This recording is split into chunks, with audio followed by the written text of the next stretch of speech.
নমস্কার, আপনাদের সকলকে স্বাগত জানাই চ্যানেল রূপা মুখার্জিতে।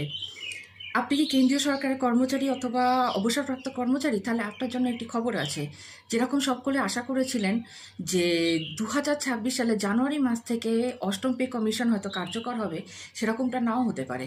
খবর এসেছে যে 2025-26 সালে যে বাজেটটা করা হয়েছে তাতে কোনো বর্ধিত টাকা পয়সা রাখা হয়নি এই তহবিলের জন্য, এবং যে রিপোর্ট পাস করার কথা, যে রিপোর্টটি দেওয়ার কথা, সেই রিপোর্টও তৈরি করার কোনো রকমের আগ্রহ বা কোনো কিছুই আমরা কিন্তু সরকারের তরফ থেকে দেখতে পাইনি।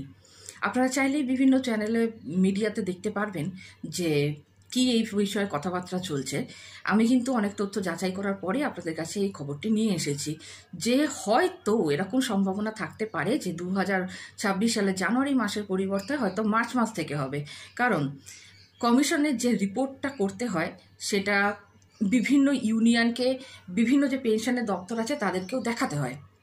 তো এক্ষেত্রে যদি আমরা ধরে নিই যে মার্চ মাস থেকে এই বাজেট তৈরি করার বা এই যে একটা পারফর্মা তৈরি করার কথা সেটা করা হচ্ছে, তাহলে সেটা শেষ হতে 2026 সালের মার্চ মাস হবে।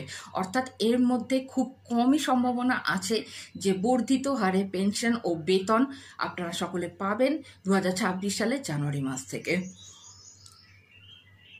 নতুন কোনো আপডেট পেলে অবশ্যই আবার আপনাদের জন্য নিয়ে আসবো। ভিডিওটি ভালো লাগলে চ্যানেল সাবস্ক্রাইব করতে ভুলবেন না। আজকে এই পর্যন্তই। নমস্কার।